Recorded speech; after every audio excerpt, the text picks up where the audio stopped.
Good morning guys! Good morning mga kapasave! Today is January 5 and yeah, so far so good. Okay ang pasok ng taon. Hopefully kayo din maganda ang pasok ng 2025 sa inyo. Yeah, just wanna say a few things. Unang-una gusto ko magpasalamat sa 2024. We learned a lot. We experienced a lot as a family. And thankful ako kasi healthy kami. Healthy yung mga bata. Masaya sila. And ano ba? It gave us the opportunity to grow. To learn new things.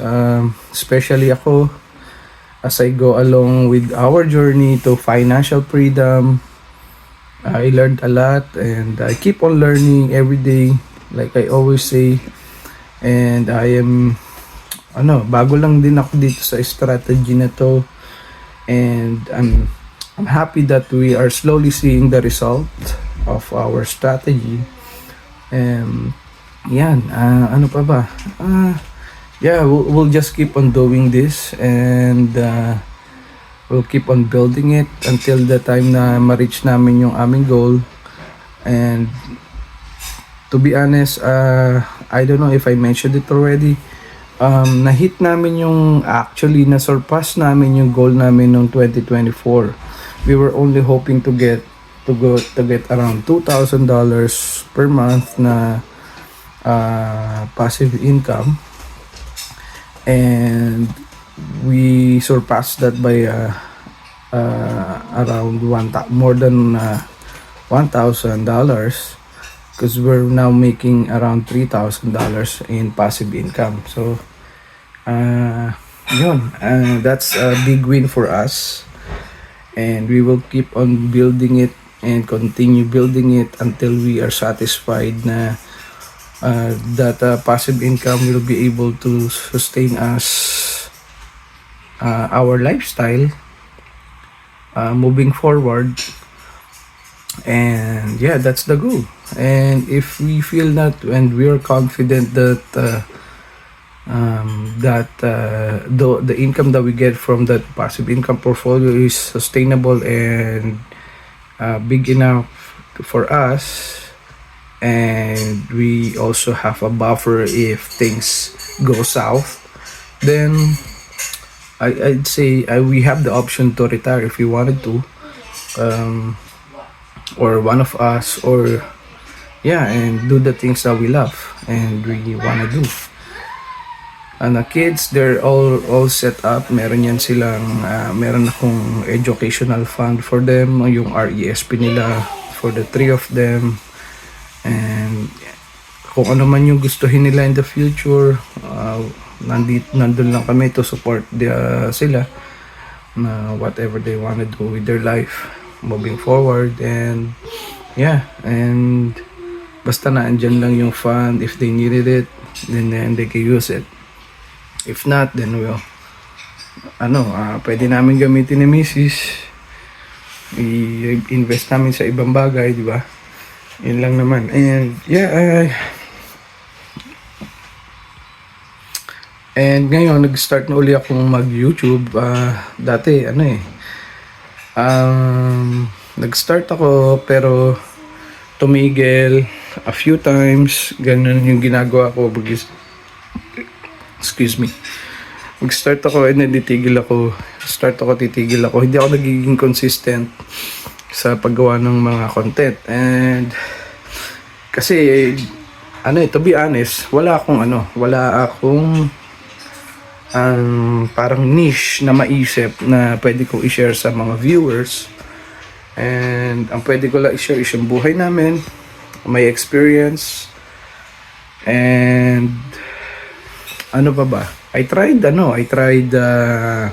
sa Facebook, I tried making like vlogs and like food vlogs, travel, yan, get right tayo dyan. And yun nga, hindi nga lang tayo naging consistent kasi yung nasa isip natin is ang nasa isip ko noon parang ano agad ma-build yung aking audience para ma-monetize agad ako or magkapera syempre. That is the ultimate goal, of course. Pero dapat pala ang inuuna mo is yung ang iniisip ko is dapat palang iniisip ng isang creator is ano yung value na makukuha ng mga viewers mo sa content mo. Ano yung mai impart mo sa kanila. Can be a lesson, can be entertainment, you know. It can be a hack or tips on how to do things. Anything na pwede silang mapulot sa'yo. And most of the viewers, they really don't care about you. They really don't care about your life. Yun yung napansin ko. Sa iba siguro, yung mga nakabuild na ng audience way before, okay yun. Kasi meron na silang loyal followers. Pero yung mga small content creator na nagsisimula pa lang katulad ko, we guys are struggling to find our footing on this platform sa YouTube or sometimes sa Facebook din. And yun nga kasi nga viewers don't find you entertaining. Viewers cannot find parang wala silang mapupulot sa na value or they're just wasting their time. Ayun nga, yun yung naisip ko. At sa akin naman, ngayon, iba na yung mindset ko sa content creator. I'll try to be entertaining, but at the same time, ang goal ko is to share my experience doon sa ginagawa namin ngayon na goal na financial independence, financial freedom, and hopefully retire early. Yun yung goal namin as a couple, as a family. And yun yung doon tayo muna magko-concentrate, but at the same time we'll double with the things na pwede ko mai-impart that has something to do with finance. Kasi ultimately yung buhay natin, it's not all about money, but most of the problems that we have in life in reality can be solved by having financial stability. Let's be real, let's be honest. Most of us wants to have more money. We want to earn more money, so para ma-provide natin yung pangangailangan natin sa sarili natin, yung mga pangangailangan ng pamilya natin. And that's the sad truth, and kailangan natin na sad reality, we have to earn. We have to have more money in order to do that. Unless comfortable ka na ma-provide mo lang basic needs, that's it. Some of us, nag-aspire kasi tayo ng medyo mas katulad ko, nag-aspire ako na makapag-retire na maaga. Nag-aspire din ako magkaroon ng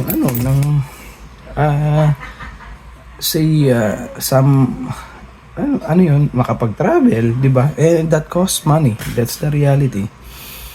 And yun na nga, na-realize ko kasi sa society, lalo na yung mga old school, pagka pinag-uusapan is tungkol sa pera, parang napaka negative ng dating. It makes you look like mukha kang pera. And ako din, ganun din yung thinking ko noon na yung mga napapanood ko na or nakikita ko, napabasa ko, yun, ganun din yung way of thinking ko parang ang sama ng dating sa akin ng mga tao na yun or ng mga napapanood ko. Pero later on, nung syempre nagkapamilya ka na, nagkaroon ka na ng responsibilities, naiiba na yung way of thinking mo pagdating sa finances or sa way of life or way of living. Para sa akin kasi, based on my experience, ang hirap kasi, galing na ako sa mahirap na pamilya. Why would I want my kids? Kaya nga nandito ako sa Canada. Why would I want my kids to experience that? Yung kahirapan. Siyempre, gusto mo maging maginhawa yung buhay nila, di ba? Ganun naman yung goal natin Mamamatay tayo, pero yung mga anak natin, kailangan ma-set up natin sila, mabigyan na sila ng platform or ng fighting chance to have a better life than what we experience. Yun yung goal natin as parents. Yun nga. So, doon na nga pumasok yung kung ano-ano na try ko na ways on how to earn more money. Ay syempre unang-una diyan yung makapaghanap ka ng secure na trabaho that will pay you decent or yung more than what you are expecting, like tapos syempre as you go along may mga opportunities ngayon, lalo na sa mga bagong technology ngayon, di ba? And social media platforms, pwede ka na mag-buy and sell. A lot of people are doing that, buy and sell, doing side hustle. Nag-ano sila, freelancing, lalo na mga may technical skills sa IT. Iba nga, networking. Yung mga multi-level marketing na yan. Marami tayong nakikitang opportunity. Pero yung ang problema kasi yung comfort zone. Meron talaga tayong na napapalampas ng mga opportunity kasi nga hindi tayo komportable na gawin yung mga opportunity na yun. Dahil wala sa personality natin. Although tama yun, kailangan i-encourage mo din yung sarili, challenge yourself na i-try yung mga bagay or yung mga opportunity na dumadating sa buhay natin. I'm all for that. Kaso nga, ako na-try ko na nga mag-buy and sell. It's good. It's good money actually. Kumikita ng maayos, malaki actually if you know what you're doing sa buy and selling kahit sa marketplace. Yung mga magpi-flip ka ng mga item, I did that. My friend taught me how to do it actually, and okay naman siya. Medyo minsan time consuming din, and later on parang na sa experience ko, kumbaga nawalan ako ng drive na gawin yon. So ang ginawa ko, yun na nga, naghanap ako ng ibang way. Ano pa ba yung pwede kong gawin? Kasi it tayo, di ba, based on nagbabase tayo, nagre-react tayo based on sa nangyayari sa buhay natin. Kasi nagawa ko yung buy and selling because during the time, maalit pa yung mga bata, nanay ko nandito pa, kasama namin, yung biyanang ko nandito pa. So may magbabantay sa mga bata and I was be able to go out, pick up item, buy some items from outside, resell it, fix it, and then resell it. That's what I was doing. And ngayon, wala na yung bianan ko, wala na yung nanay ko. So, kami na lang uli ni Mrs. Although malalaki na yung mga bata, parang nasanay na ako na, parang nawala na ako ng drive na gawin siya. Kasi nga, ang mangyayari niyan, lalabas ako. I'm gonna pick up items. Tapos may iwan ko yung mga anak ko dito sa bahay. Although malalaki na, pwede nang bantayan ng panganay ko. Parang yun nga, nawala lang ako ng drive. It's not for me anymore. I feel like I don't wanna do it anymore. Meron pa nga akong mga items dito na pwedeng ibenta na meron pa akong mga Wii console dito na it's just sitting collecting dust na hindi ko na siya na ibebenta. Nakapost pa rin siya pero hindi na ako yung parang aligaga na ibenta siya to make money, parang gano'n. Siguro nga kasi medyo nagkakaroon na ng traction yung aming financial situation na gumaganda-ganda na. And yun na nga, I found out about this passive income investing strategy na tamad ako eh. I'm a lazy person. I'm a lazy type of person na not in hindi ako tamad na yung mga responsibilidad dito sa bahay. No. Tamad ako na baga in a sense na why would I do that if I can? Why would I go out, do all these things? Let's say, why would I work 2 full-time jobs or 1 full-time job and 1 part-time job when I can earn money basically doing nothing, just investing? Right? So, magpapahinga na lang ako. Gumawa na lang ako ng content katulad nito. Nandito pa ako sa bahay. Yeah, it takes effort din, pero kumbaga mas na sa akin, mas manageable. I can do it anytime I want. And yun na nga, natutunan ko yung na tama yung sinasabi nila na you should mas matimbang sa akin yung work smart than work hard. Yun yung lesson na natutunan ko. Work smart. You can work, you should also work hard, but to get, dapat you also have to be, you also have to work smart. Don't waste, don't waste too much of your time and energy exchanging your time for money. Tas pagod na pagod ka, latang-lata ka, wala ka ng time para sa sarili mo, wala ka ng time para sa pamilya mo, di ba? Yeah, it is sacrifice. Pero kumbaga depende sa tao yan, kung depende sa goal nyo, ano ba yung personal circumstances nyo, magkakaiba kasi tayo. I'm just saying it from my personal all these things, I'm just saying it based on my personal experience. So yun, ano ba? Yeah, work smart.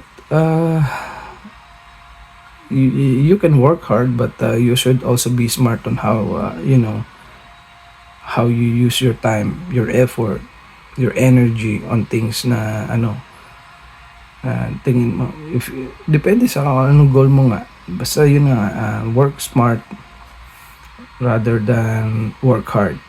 Yun yung sa akin para. And yun, yun lang natutunan ko, and that is yun yung mga gusto ko i-impart sa inyo. I just wanna biro. Ayoko nung parang gusto ko lang maging natural sa inyo sa paggawa nitong content. Pag the way ako magsalita, the way yung English ko, mali-mali yung grammar. It's funny because nung pumunta ako dito, I was an IT instructor, right? And sa pag IT instructor ka, parang you're forced to use English language kasi nga ang IT kasi English siya eh. English yung mode of teaching mo eh. Hindi mo naman siya pwedeng i-translate sa Tagalog. Makakapag-Tagalog ka, of course, but lahat ng textbook mo, lahat ng lessons mo, lahat ng ginagawa mo, activity, lahat yan naka-English eh, di ba? And when I came here to Canada, I feel like I was confident enough to speak, to interact with people. Yun nga, pero nung nagsimula ako dito, parang parang nabobo ako, parang nawala yung confidence ko, parang anxious ako kapag nakikipag-interact. Pero ngayon mas confident na tayo, and I know mali-mali pa rin yung grammar ko and all that, and people are expecting you to have a perfect grammar pagka nandito ka, lalo na yung mga kapwa nating Pilipino na mga grammar Nazis, yan, mga yan. Talagang papansinin yung mga kamalian mo pagsasalita. Anyway, yun na nga.